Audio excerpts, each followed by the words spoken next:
Original story के हिसाब से जब एबल का जन्म हुआ था तब 16 के कर्ज की वजह से उसका हार्ट उसकी बॉडी से बाहर काफी सारे लाल धागों में उलझा हुआ था। इसी वजह से ही एबल अपनी फीलिंग्स पहचान नहीं पाया और अपने ऑब्जेक्शन को प्यार समझ लिया। मतलब कि एबल इमोर्टल बनना चाहता था और सेंट लूसिया उसे इमोर्टल बना सकती थी।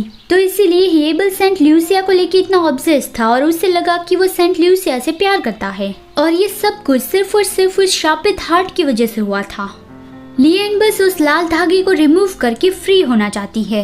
वो कहती है कि तुम जल्दी उस पर्सन से मिलोगे जो तुम्हारी सारी प्रॉब्लम सॉल्व कर देंगी। और वो मन में बोलती है कि हाँ, जब तक सेंट लूसिया उसे इमोर्टल नहीं बना देती तब तक मैं एबल के साथ रहूंगी और फिर मैं फाइनली घर वापस जा पाऊंगी।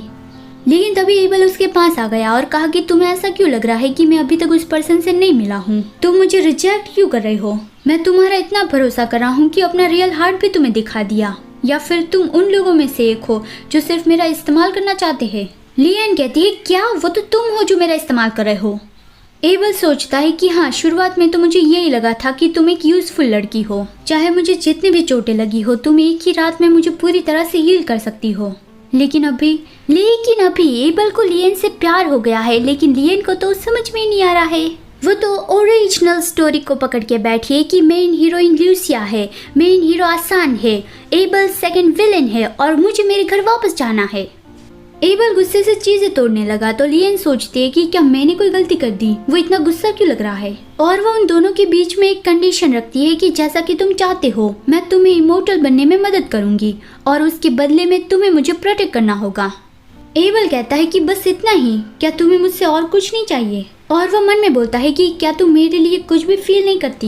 लिएन ने देखा कि एबल के चेहरे पर फिर से वही पेनफुल एक्सप्रेशन है, लेकिन लिएन ने कुछ भी नहीं कहा। एबल बीटर स्माइल करता है और जाने लगा तो लिएन कहती है कि तुम कहाँ पे जा रहे हो? लेकिन एबल बिना कोई जवाब दिए जोर से दरवाजा बंद करके चला गया। लिएन सोचते है कि आखिर तुम मुझसे चाहते क्या हो, मेरे मुंह पे कहो ना।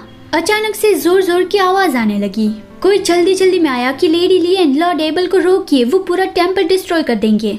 एबल अपने पावर फॉर्म में था, बड़े बड़े काले पंख, काले बाल, हाथ में उसका साइथ और उसकी बॉडी पे थोड़े टैटू भी बढ़ गए। वो हर रोज जो डेथ स्पिरिट पकड़ने चाहता था उसे डिस्ट्रॉय करने लगा। सब उसे रोकने की कोशिश कर रहे थे लेकिन वो किसी की भी बात नहीं सुन रहा था, एकदम ही बरसक बन गया था। लिएन भी उसे रोकने जाती है कि तुम ऐसा क्यों कर रहे हो? उन स्पिरिट को पकड़ने में तुमने कितनी मेहनत की थी, तुम्हें कितनी सारी चोटें लगी थी, तो फिर आखिरकार तुम्हें क्या हो गया है? वो रोने लगी थी। एबल ने भी उसकी बात सुनी लेकिन वो नहीं रुकता और गलती से एक बड़ा पत्थर लिएन को लगने वाला था, लेकिन करीन ने लिएन को बचाया।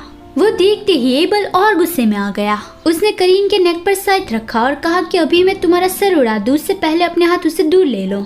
लिएन बहुत ही वरीड थी कि एबल तुम्हारा कितना खून बह रहा है, लेकिन एबल ने कहा कि अपने काम से काम रखो, मैं खुद को हील करवाने तुम्हारे पास नहीं आऊंगा।